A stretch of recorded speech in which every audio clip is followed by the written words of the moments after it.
ప్రవీణ్ కుమార్ గారు బోట్లకి పాలిష్ ఏంటి, జుంటెత్ అనే దారుల్ని పాలిష్గా రాసుకుంటాడు కాబట్టి అలా నాకి అలవాటు పడి వాటిని అనడు. టచ్ అంటే పడిపోవడం ఏంటని ఎవరిని అడగాలి? ఆయన కదా అడగాలి. అడిగితే ఏమంటాడు ఆయన? 80 లక్షలు ఇవ్వరా అంటాడు. ఇప్పుడు కట్టిన బిల్డింగ్ ఉంది అది అక్షయ ఫౌండేషన్ కట్టాడు. అక్షయ్ ఎవరి పేరు? వీడి పేరా లేకపోతే వీళ్ళ పిల్లల పేర్లా? ప్రవీణ్ కుమార్ గారు పాప పేరు. వీడు కట్టిన బిల్డింగ్ ఆ పాప పేరు ఎందుకు పెట్టాడు? డాబర్ హనీ నాకాడు కదా, అది ఆ విశ్వాసం. అదే అలా 80 లక్షలు ఇస్తే దాన్ని తీసుకొని బిల్డింగ్లు కట్టుకొని వాళ్ళ పేర్లు పెట్టుకొని కల్వరీ బైబుల్ కాలేదంట. కల్వరీ అంటే అది. ఇప్పుడు ఎవరిని క్వశ్చన్ చేయాలి? ప్రవక్త కాదని నేను ఎప్పుడైనా ప్రవచనం చెప్పానా? సింపుల్గా ఏంటంటే పాపం అనాథాశ్రమం వృద్ధాశ్రమం 2 కట్టుకున్నాడు. పాపం మధ్యలో అయిపోయాయి, డబ్బులు రావట్లే, మధ్యలో చాలా ప్రోగ్రాంలు పెట్టాడు, అట్టర్ ఫ్లాప్ అయ్యాయి, ఏం చేయాలో తెలియట్లే. చెప్తున్నా కదా, మిగిలినటువంటి క్రైస్తవ నాయకుల్ని వాళ్ళకి ఎంతమంది అభిమానులు ఉన్నారు అని చూడాలి. ఒక్క జాన్పాల్ మాత్రమే ఎంతమంది శత్రువులు ఉన్నారు అని చూడాలి. మన కొలత వేరే.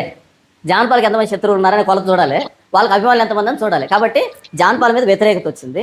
ఇప్పుడు మనం ఏం మాట్లాడినా సరే ఆ వ్యక్తిని వ్యతిరేకిస్తున్న వాళ్ళంతా మన వైపు చూస్తారు, 4 రూపాయలు ముష్టి ముఖం మీద విదులుస్తారు అనేటువంటి. కాబట్టి ఆ వ్యక్తికి నా మీద పర్సనల్ గ్రడ్జ్, ద్వేషం. ఎందుకంటే నా వలన కోట్ల రూపాయలు నష్టపోయిన వాళ్ళు బోల్డ్ అంతమంది క్రైస్తవ్యంలో. పాసుల రూపంలో ఉన్న వాళ్ళు కదా, వాళ్ళకి వచ్చే ఫండింగ్ ఆగిపోయిన వాళ్ళు బోల్డ్ అంతమంది. మిగతా వాళ్ళు బయటికి చెబితే పరువు పోతుందని దాచిపెట్టుకున్నారు. కాకపోతే ఈ కోకిల ముందే కూసింది.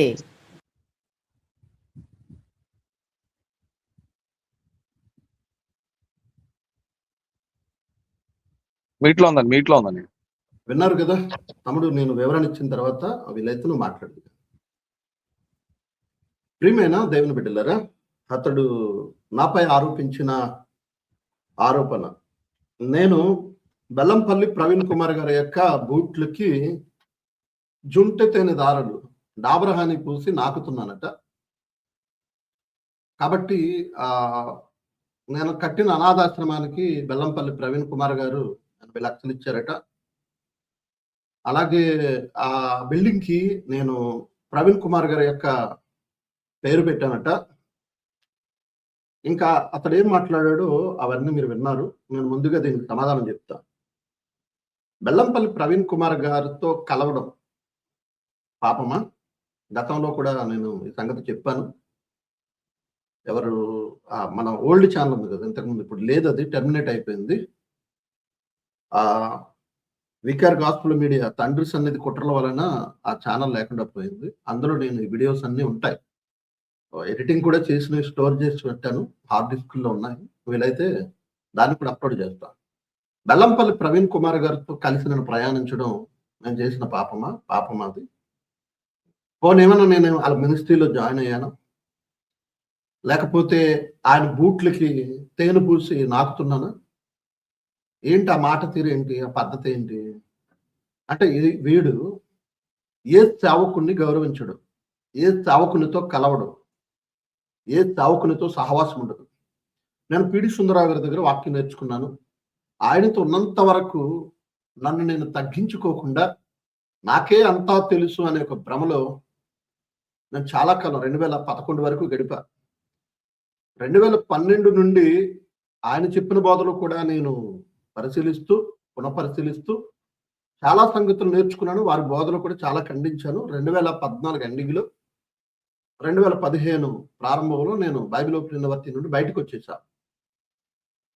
సో 2019లో దేవుడు ఆయనకి తెలియచేశాడు అని అంటూ బెల్లంపల్లి ప్రవీణ్ కుమార్ గారు నాకు ఒకానొక సమయంలో కాల్ చేయడం జరిగింది. ఆయన మాట్లాడిన 6 నెలలకి కలవడం జరిగింది. సో నేను వారితో కలిసానుగా, నా మినిస్ట్రీ నాదే. కలిసినప్పుడు అక్కడ కాంపౌండ్లో వాళ్ళ మినిస్ట్రీ అంతా చూసా, దగ్గరుండి చూసా, వారి జీవితం చూసా, వారి కట్టు బట్ట చూసా, వారి కట్టు బొట్టు చూసా, వారి ఆదాయం చూసా, దాన్ని దేని కొరకు ఖర్చు పెడుతున్నారో చూసా, వారెంత తగ్గింపు కలిగిన సేవకులు చూసా, వారెంత దాతృత్వం కలిగిన సేవకులు చూసా, వారెంత ప్రేమ కలిగిన వారు చూసా. ఇక ఆయన గనక సమాజంలో నిలబడితే వేలాది మంది, లక్షలాది మంది వచ్చి దేవుని వాక్యం కొరకు పరుగులు పెట్టే పరిస్థితి చూసా. సో వారి తగ్గింపుకి, వారి ప్రేమకు నేను వారికి దగ్గరయ్యా. ఈ ప్రయాణంలో వారు నాతో ఎన్నో సంగతులు చెప్పారు. ప్రవీణ్ కుమార్ గారు కూడా అదే మంచి జ్ఞానవంతుడు. నాకంటే గొప్ప సంగతులు చెప్పగలవు. నువ్వు అలా వాడబడుతున్నావు థియలాజికల్ గా. నేను ఈ విధంగా వాడబడుతున్నాను. నువ్వు చెప్పే విధానంతో జ్ఞానవంతులు ఇంకా తయారు చేయొచ్చు. నేను చెప్పే విధానంతో లక్షలాది మందిని దేవునిలో బలపరుస్తా. మా పరిచర్య పిలుపిది, నీ పరిచర్య పిలుపిది. నీ వేలో నువ్వు ప్రయాణించు, మా వేలో మేము ప్రయాణిస్తాం అని అన్నారు. అంతేకాకుండా 2.5 ఏళ్ల క్రితం జాన్ పాల్ అనేవాడు నా గురించి, వాళ్ళ గురించి విపరీతమైన దూషణతో వ్యక్తిగతంగా దూషిస్తూ, తప్పుబడుతూ వీడియోలు చేసినప్పుడు అతని కోసం ప్రార్థన చేయమన్నారు. అంతేకాదు విజయ్, నీ గురించి ఎవరు మాట్లాడినా, నిన్ను ఎవరు దూషించినా, నిన్ను ఎవరు తప్పు పట్టినా, నీ మీద ఎవరు నింద వేసినా వారి కొరకు నువ్వు ప్రార్థన చేయి తప్ప తిరిగి కౌంటర్ వద్దన్నారు. వారు సంవత్సరానికి సగం రోజులు ఉపవాసాలు ఉంటారు. సంవత్సరం అంతా ఒక పూటే తింటారు. నిరాడంబర జీవితం. అంత పెద్ద మినిస్ట్రీ ఉన్నా ఇంత తగ్గింపుతో ఉంటారా? నేను వెళ్ళానంటే నాతో పాటు 1.5-2 గంటలు మాట్లాడతారు పర్సనల్గా. సో అలాంటి వారి ద్వారా, వారి సహకారంతో కరోనా సమయం మొదలుకొని మణిపూర్ వరకు విస్తారమైన పరిచర్య చేయగలం. సేవకులకు హెల్ప్ చేయగలిగాం. సేవకులకు హెల్ప్ చేసాం. వాళ్ళ ప్రేమ నచ్చింది. బెల్లంపల్లి మందిర నిర్మాణం కోసం దాచి ఉంచిన మనీని కరోనా సమయంలో సేవకులకి పనిచేశారు. 2 రాష్ట్రాల్లో చాలా ప్రాంతాలు. నా ద్వారానే ఆంధ్రప్రదేశ్లో చాలా మందికి పంచాం. సో వాళ్ళ ప్రేమ నాకు నచ్చింది. వాళ్ళ దాతృత్వం నచ్చి నేను ప్రయాణం చేశాను.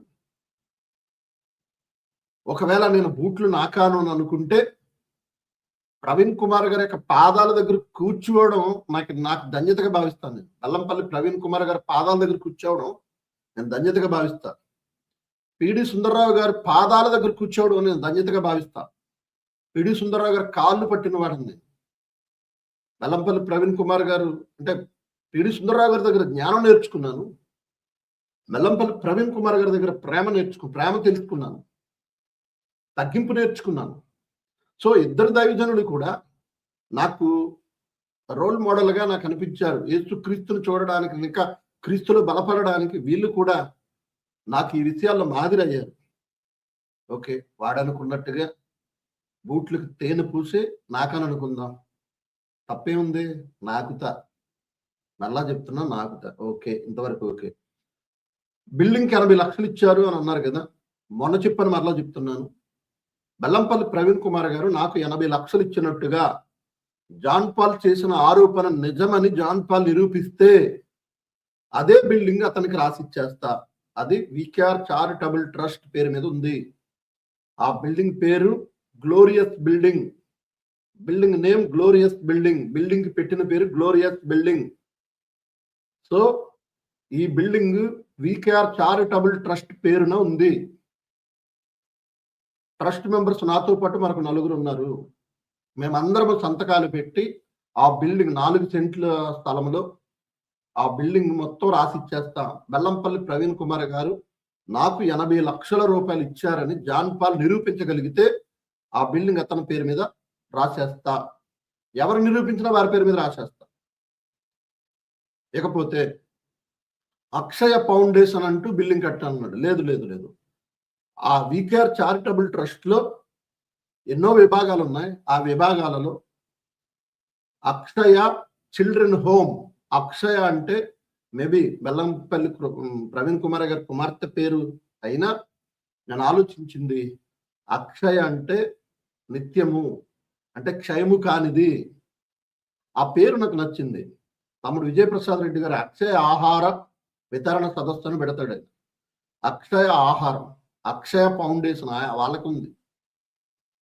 సో బెల్లంపల్లి ప్రవీణ్ కుమార్ గారు కూతురికి ఉందని ఇంకెవరు పెట్టుకోకూడదా ఆ పేరు? పోనీ ఆయన మీద అభిమానంతో పెట్టుకున్నాను.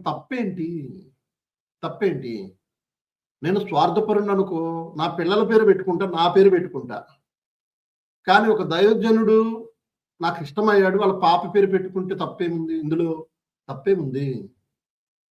కాబట్టి అక్షయ చిల్డ్రన్ హోమ్ అని పేరు పెట్టాను తప్ప వాళ్ళు ఏదో ఇచ్చారని పెట్టలా. పోనీ వారు 80 లక్షలు ఇస్తే బిల్డింగ్ ఎందుకు ఆగిపోద్ది?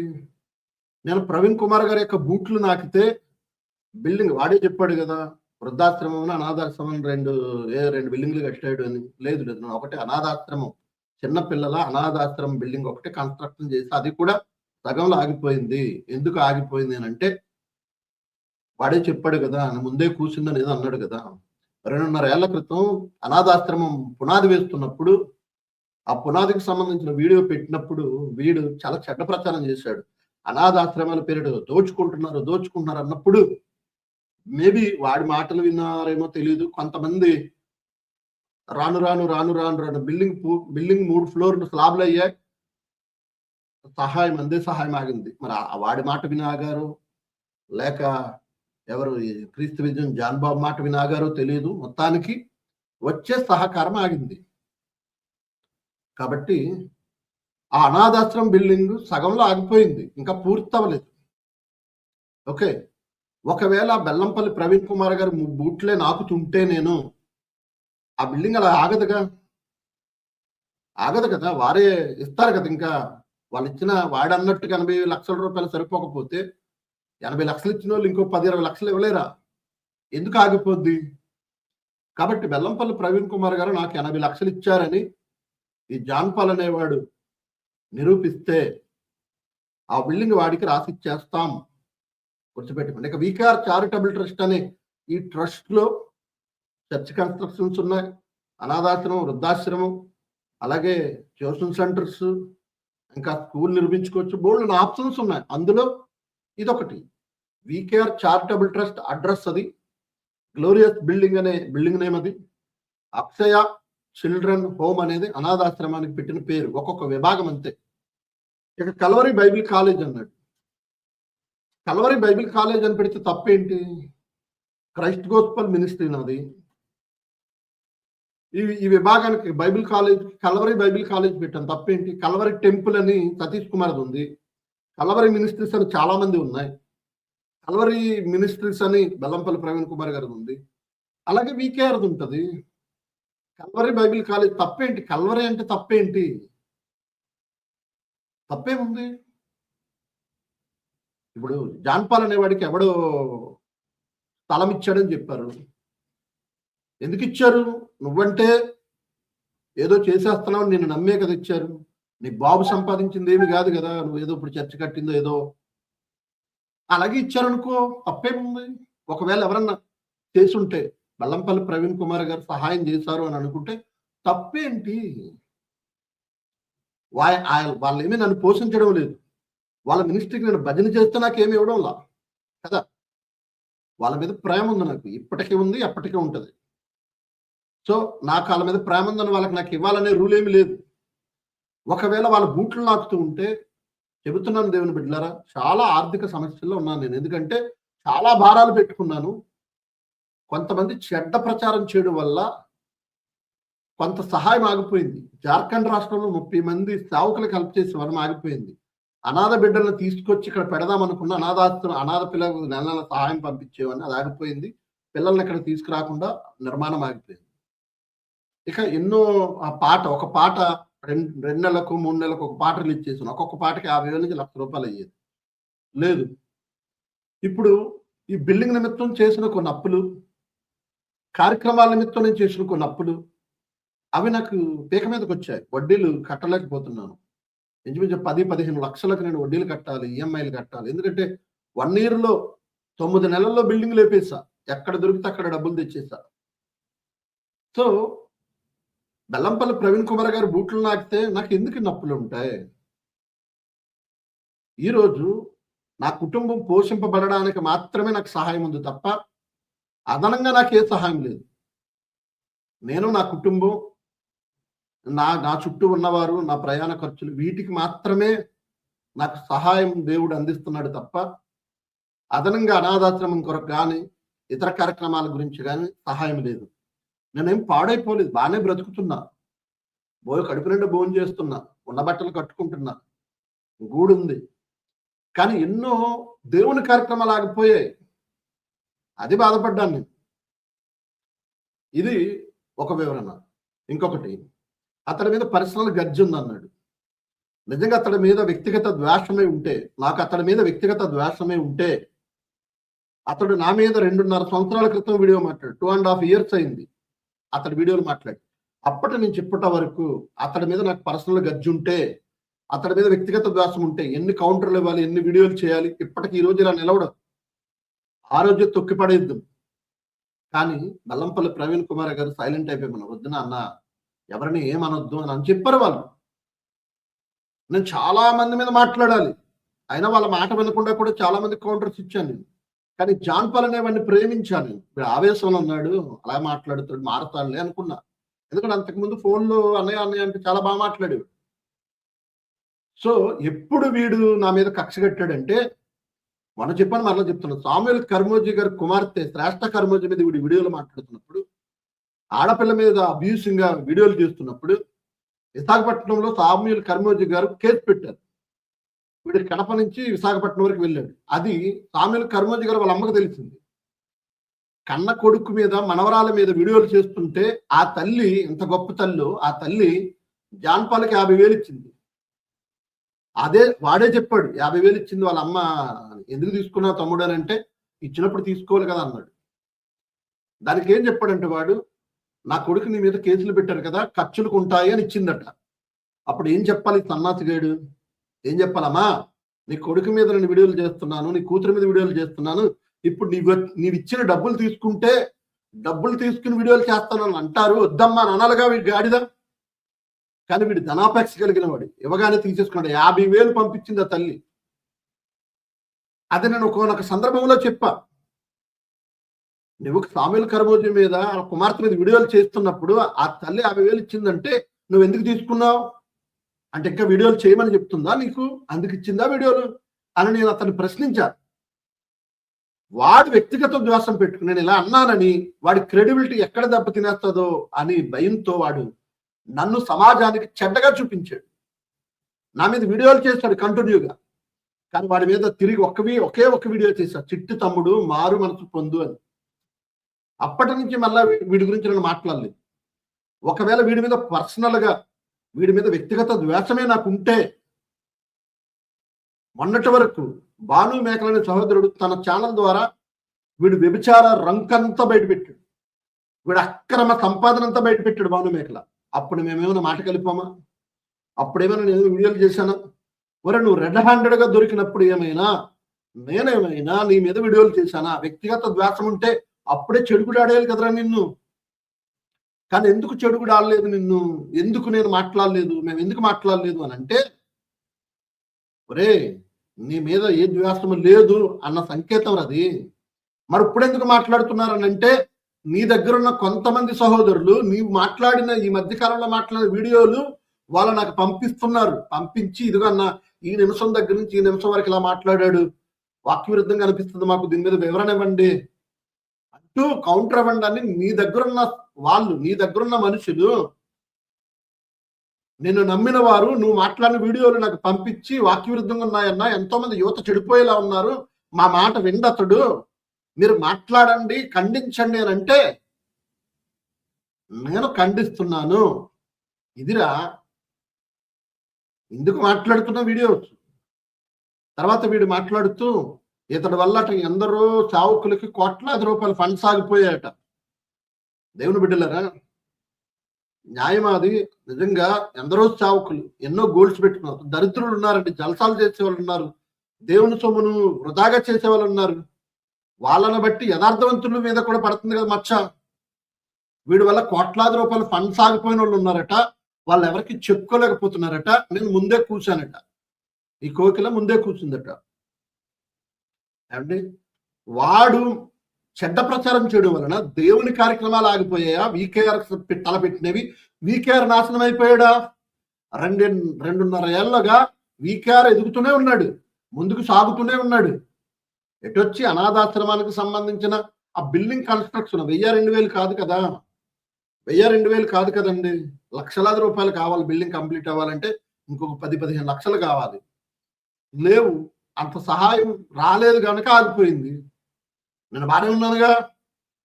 అరే నాకు తెలియగడుగుతాను, నువ్వు ఎదుటివాడు తప్పుడు బోధ చేస్తే వాడు మారాలని కోరుకోవాలి. ఎదుటివాడు క్రైస్తవ సమాజాన్ని మోసగిస్తుంటే వాడు మార్పు కోసం నువ్వు ఖండించాలి, గద్దించాలి కదా. నాశనం చేయడం ఏంట్రా? తప్పు కదా. నాశనం చేయడం ఏంటి? ఇంత అన్యాయమా? అసలు నాశనం చేయొచ్చు అలాగా?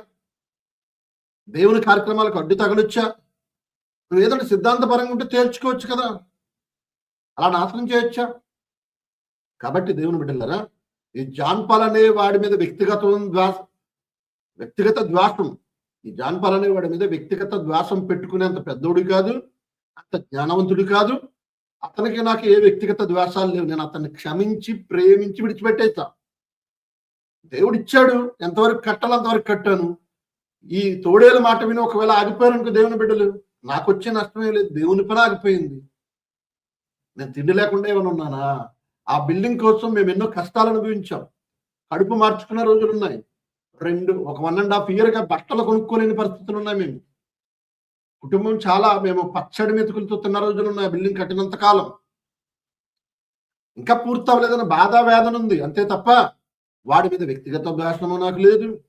వాడంటే ఈర్ష్య ద్వేషాలు అసూయలు అస్సలు లేవు. ఎందుకంటే వాడు నా దృష్టిలో బచ్చాగాడు. జాన్ పాల్ అనేవాడు, వాడిని అసలు నేను లెక్క చేయను. మన మహిమ విషయంలో నంద్యాల చల్ల ఈ మహిమ విషయంలో మాట్లాడాడు కనుక ఏదో వాడిని గౌరవించాను అంతే. ఎందుకు? ఒక అమాయకురాలు పక్షంగా గలం విప్పాడని కాస్త సంతోషించాను అంతే తప్ప ఈ వెధవని నేను ఎప్పుడు పట్టించుకోలేదు, ఫోకస్ చేయలేదు.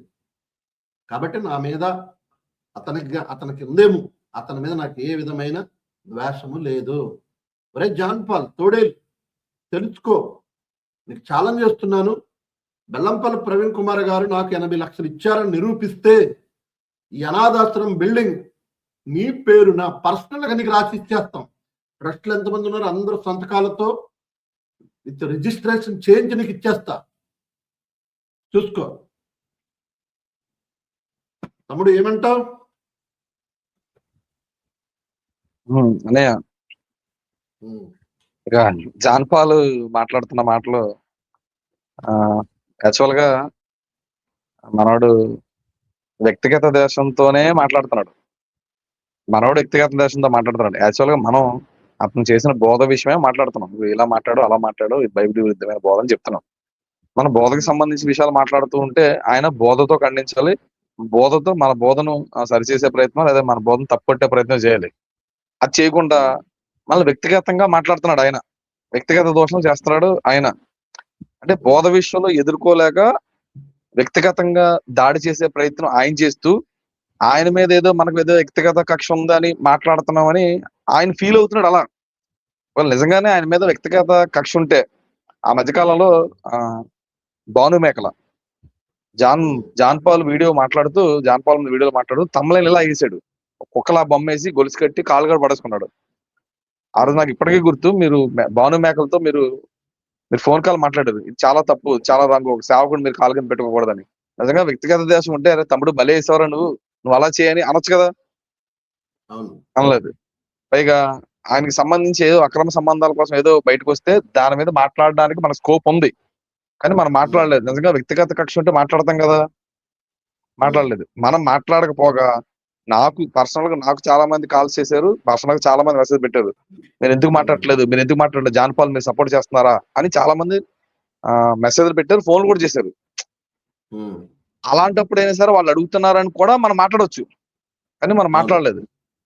అంటే వ్యక్తిగత కక్షలు పెట్టుకొని వ్యక్తిగత ద్వేషాలు పెట్టుకుంటే అతగాడికి మనకి పెద్ద తేడా ఉండదు, బయట వాళ్ళకి మనకి పెద్ద తేడా ఉండదని మన ఉద్దేశంతో మనం ఆ ప్రయత్నం చేయలేదు. కానీ మనోడు ఏం చేస్తున్నాడు అంటే మనం మాట్లాడే బోధ విషయంలో ఖండించడం చేతకాక సరిచేసుకోవడం తెలియక మనం మాట్లాడుతున్న బోధలు వాళ్ళ ఫాలోవర్స్ విని తిరిగి ఆయన్నే ప్రశ్నించేసరికి ఏం చేయాలో తోచక ఆయన వ్యక్తిగతంగా మాట్లాడుతున్నాడు. ఇక ఆయన కావాలనే మాట్లాడుతున్నాడు, వ్యక్తిగతంగానే మాట్లాడుతున్నాడు అనడానికి కొన్ని విషయాలు చెప్పే ప్రయత్నం చేస్తానని. ఇప్పుడు అనాథాశ్రమం కోసం మాట్లాడుతున్నాడు అంటే ఏంటి? ఇప్పుడు పేదలకు సహాయం చేయకూడదు, పేదలను ఆదరించకూడదు, పేదలకు హెల్ప్ చేయకూడదు, అలా హెల్ప్ చేస్తే ఏదైనా పాపమా? నాకు అర్థంగా కడుతున్నాను. అదేమైనా ఆజ్ఞాతిక్రమమా? కాదు కదా. మరి దానికోసం ఎందుకు ఆయన అంత ఇదే అయిపోతున్నాడు? సరే ఇప్పుడు అక్షయ్ ఏదో పేరు పెట్టారు, ఆ అమ్మాయి పేరు ఎవరదో అమ్మాయి పేరు ఏదో అంటున్నాడు, ఆయన అనుకుంటున్నాడులే. ఇప్పుడు అలా పేరు పెట్టడం ఏదైనా పాపమా? అదేమైనా ఆజ్ఞాతిక్రమమా? ఇప్పుడు బెల్లంపల్లి ప్రవీణ్ గారిని ప్రేమించారు, అలా సేవకులు ప్రేమించడం పాపమా? అదేమైనా ఆజ్ఞాతిక్రమమా? ఇప్పుడు మనం ఏదో పాపం చేసేస్తున్నాం, అదేదో పాపంలా చూపిస్తున్నాడు కదా, అవి ఏమైనా ఆజ్ఞ అతిక్రమంలా అని అడుగుతున్నా. ఉమ్, ఇప్పుడు మన శత్రువు ఉంటాడు, ఒక శత్రువు అనుకో, శత్రువుని ప్రేమించడం పాపమా? శత్రువుని ప్రేమించమని చెప్తుంది కదా. ఉమ్, ఓ, మనం కొంచెం యుక్తిగా వెళ్తున్నప్పుడు అందరి దగ్గరికి వెళ్తూ అందరితో మాట్లాడుతుంటాం, అందరినీ మంచి దారిలో తీసుకురావడానికి మనం ప్రయత్నం చేస్తాం. అలాగే వాళ్ళతో మాట్లాడావు కనుక నువ్వు వాళ్ళ మనిషి, వాళ్ళకి సపోర్ట్ చేస్తున్నావు అని అనుకోవడం ఎంతవరకు కరెక్ట్? అంటే కేవలం ఆయన వ్యక్తిగత ఆరోపణలు చేస్తున్నాడు. ఎందుకు వ్యక్తిగత ఆరోపణలు చేస్తున్నాడని మళ్ళీ చెప్తున్నాడంటే, గత ఒక 2-3 రోజుల క్రితం కూడా మీరు ఈ విషయాన్ని ప్రస్తావించారు. ప్రవీణ్ గారి దగ్గర నుంచి 80 లక్షలు తీసుకొచ్చామని మీరు నిరూపిస్తే ఆ బిల్డింగ్ లేదా రాసిస్తా ఆయన అన్నారు. ఇచ్చాడని నిరూపిస్తే ఆయన ఇస్తే ఆ బిల్డింగ్ రాస్తా ఉన్నారు. ఆ ప్రూఫ్ ఏదో పెట్టి ఆ వీకేఆర్ దొంగ అని చెప్పేచ్చు కదా. ఆల్రెడీ 80 లక్షలు ఇచ్చారని సమాచారం నీ దగ్గర ఉన్నప్పుడు, ఆ డీటెయిల్స్ నీ కాడ ఉన్నప్పుడు ఎందుకు బయట పెట్టట్లేదు నువ్వు? నేను అలా బయట పెట్టనండి. మరి బయట పెట్టినప్పుడు ఎందుకు మాట్లాడుతున్నావు? ఇప్పుడు నువ్వు బయట పెడితే సరిపోతుంది కదా. అలా బయట పెట్టి ఇదిగో బూట్లు లాగుతున్నాడు, అదే వాళ్ళు సమర్థిస్తున్నాడు, వాళ్ళు వెనకేసుకొస్తున్నాడు అంటే పోతుంది కదా. జస్ట్ చిన్న ఎవిడెన్స్ ఇస్తే సరిపోతుంది కదా. అది తీయకుండా ఏదో గుట్టకాల్చి మొహం మీద వేసి ఆయన మంచోడు కాదు, ఆయన అలాగా ఈయన ఎలాగని కావాలని మాట్లాడే ప్రయత్నమే తప్ప అంతకుమించి ఏం లేదు. ఇప్పుడు జాన్ పాల్ కోసం అందరూ మాట్లాడుతున్నాను, మనం కూడా ఏదో కావాలని ఇంకో 4 ముక్కలు కలిపి మాట్లాడచ్చు, పెద్ద పని కాదు. ఆయన భగవంతుడు చూస్తున్నాడు. ఏ వ్యక్తి కోసమైనా మనం కలిపి మాట్లాడితే పైన భగవంతుని ఖచ్చితంగా శిక్షిస్తాడు. కనుక జాన్ పాల్ అనే వ్యక్తి సిద్ధాంతపరంగా ఎదుర్కోలేక, సిద్ధాంతపరంగా మన మీద ఫైట్ చేయడం చేతకాక, ఎలా ఎదుర్కోవాలో తెలియక, ఎలాగా సమాధానం చెప్పుకోవాలో తెలియక వ్యక్తిగతంగా మాట్లాడే ప్రయత్నం చేస్తున్నాడు. టాపిక్ ని డైవర్ట్ చేస్తున్నాడు జాన్ పాల్. ఇక్కడ ఇప్పుడు ఇష్యూ, ఇప్పుడు టాపిక్ ప్రవీణ్ దగ్గరికి వెళ్ళి 80 లక్షలు తీసుకొచ్చాడా, వాళ్ళ అమ్మాయి పేరు పెట్టి, ఇది కాదు కదా టాపిక్. బోధ కదా టాపిక్. ఏంటి బోధ? బైబిల్ విరుద్ధమైన బోధలు చేస్తున్నాడు అందరూ టాపిక్. మరి బైబిల్ విరుద్ధమైన బోధలు ఎలా చేస్తున్నాడో వీకేఆర్ గారు చెప్పాలి. జాన్ పాల్ ఎలా బైబిల్ విరుద్ధమైన బోధలు చేస్తున్నాడో మాట్లాడుతున్నాం, అలా వీకేఆర్ ఎలా బైబిల్ విరుద్ధమైన బోధలు చేస్తున్నాడో చెప్పాలి. వ్యక్తిగత విషయాలు మాట్లాడుతున్నాం ఏంటి అంటే బోధతో ఎదుర్కోలేవా? చెప్పే. నేను బోధతో ఎదుర్కోలేను, వ్యక్తిగత విషయాలతో ఎదుర్కొంటానంటవా? రా, వ్యక్తిగత విషయాలతో మాట్లాడదాం, సపరేట్ దానికి లైవ్ పెడదాం, వ్యక్తిగత విషయాల కోసం మాట్లాడదాం. కనుక జాన్ పాల్ ఫాలోవర్స్ అందరూ గమనించవలసిన ఏంటంటే, ఇప్పటికీ మళ్ళీ చెప్తున్నాను, జాన్ పాల్ సిద్ధాంతపరంగా ఎదుర్కోలేకపోతున్నాడు. మేము మాట్లాడే మాటలకు సమాధానం చెప్పుకోలేకపోతున్నాడు. తన తప్పులు, తను చేస్తున్న బోధన ఎండగట్టేసరికి తిరిగి వాళ్ళకు సంబంధించిన ఫాలోవర్సే ఆయన తిరిగి ప్రశ్నించేసరికి ఏం చేయాలో తెలియక గందరగోళంలో ఉండి, అయోమయ పరిస్థితిలో ఉండి, ఏం మాట్లాడుతున్నాడో అర్థం కాని పరిస్థితిలో ఉండి, కొద్దిసేపు అలా వాక్యం మాట్లాడుతున్న వెంటనే వీకేఆర్ అదండి. ఇప్పుడు వీకేఆర్ అది ఇది అంటే నువ్వు చెప్పే బోధ రెడ్డే పోద్దా? కనుక కేవలం ఇవన్నీ వ్యక్తిగత కేవలం ఆరోపణలు తప్ప, కావాలని జాన్ పాల్ మాట్లాడుతున్నారు తప్ప ఇందులో ఎలాంటి వాస్తవం లేదు. ఒకవేళ వాస్తవం ఉందని మీకు అనిపించినా, జాన్ పాల్ కనిపించినా ఆధారాలు ఎవిడెన్స్ తీసుకురండి, చక్కగా ముందు పెడదాం. వీకేఆర్ గారు మీరు కావాలని అలా చేస్తున్నారని మనం మాట్లాడే ప్రయత్నం చేద్దాం. ఇవన్నీ నా వివరణ ఇదని. ఓకే, ఇదండి. జాన్ పాల్ మీద ఇప్పటికీ వ్యక్తిగత ద్వేషం లేదు. కేవలం అతడు వాక్య వక్రీకరణ చేస్తూ పాపాన్ని ప్రోత్సహిస్తున్నాడు. తాను పాపములో ఉండి ఆ పాపాలను కప్పిపుచ్చుకోవడానికి సమర్థించుకునే బోధలు చేస్తూ, ఇంకా తాను పాపంలోనే కొనసాగుతూ అనేక మంది యువతను పాపం వైపు నడిపిస్తున్నాడు. కనుకనే ఇప్పుడు వాళ్ళ అనుచరులే, అతని అనుచరులే కొన్ని వీడియోస్ నాకు పెట్టి ఇక్కడ నుంచి చూడండి అని టైమింగ్ తో సహా ఇవ్వడం వలన నేను చూసి, అమ్మో ఎంత వాక్యవిరుద్ధమైన బోధ చేస్తున్నాడా చెప్పాలి సమాజానికి అని నేను మాట్లాడడం జరిగింది. అందుకోసం మాట్లాడుతున్నా. ఇప్పుడు ఇంకా ఫోకస్ పెడతాం, ఇంకా ఓవర్ యాక్షన్ చేస్తే ఇంకా ఫోకస్ పెడతాం. ఓకే.